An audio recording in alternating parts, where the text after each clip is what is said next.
We bit the fruit, it seemed a lie.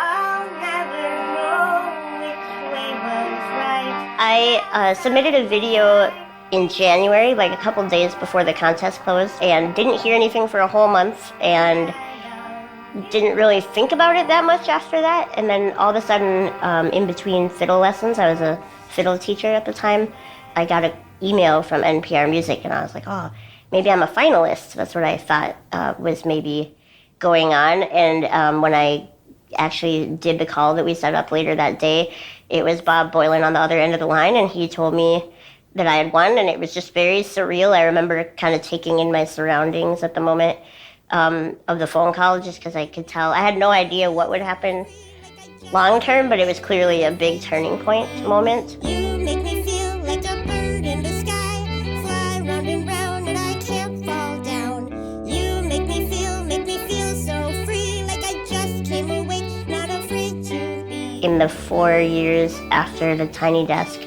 I did something like 600 shows in 45 states and 9 countries. So I mean, we were everywhere, and our life was very mobile. Like 9 months of the year we were on the road. Overall, we got to meet so many people and play so many memorable shows that just wouldn't have happened otherwise because of the Tiny Desk. So I'm very grateful. And then now to be here is a really fun new adventure in New York City.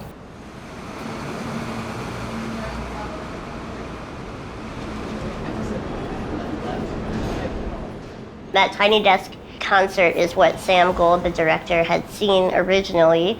So he was aware of my work and then continued to listen to it after that. So what ended up happening, I guess, is that on the subway he heard a track of mine that's on my most recent album. The song is called Metsäkukkia. It's a traditional Finnish fiddle tune that I live loop with a band, but it's really apocalyptic. I don't play it the way that you would ever normally hear it in a traditional sense. But he was like, that's the sound I want for Macbeth.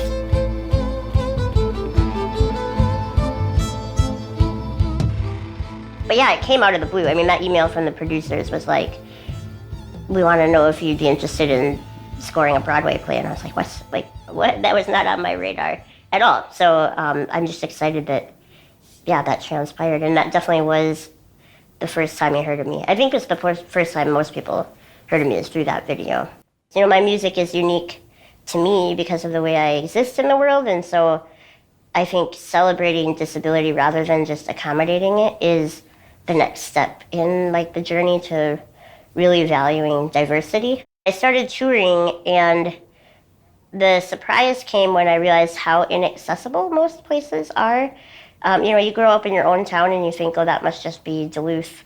But then I came out to like New York City and I couldn't find accessible venues to play, or I would end up using like the mop closet as my green room and not be able to get on the stage. And that was a repeat. I mean, it's not like one show was like that. It was like almost every single show was like that. And so I started being more vocal about accessibility in the music industry. I made like a decision in 2018 to only play at accessible venues from now on. And so, and if they don't have a ramp to the stage, then I play on the floor because it sends a pretty obvious message to the audience why I'm not on the stage.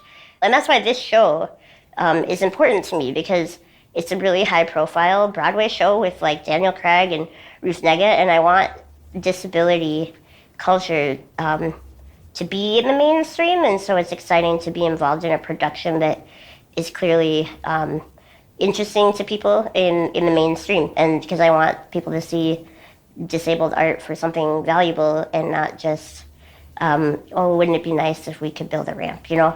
I've been a big believer. You can set all the best plans in the world. This seems to happen to me a lot. Actually, even with the Tiny Desk, I remember that summer I was going to plan my first regional tour, and then all of a sudden it was like, oh, never mind. I guess I'm just going to tour full-time all over the country. So I think your best laid plans, it's good to think ahead, and I want to work on my book and I want to get back on the road, but I also think you just have to see what comes down the road and do the next thing in front of you. So who knows what will be next for me.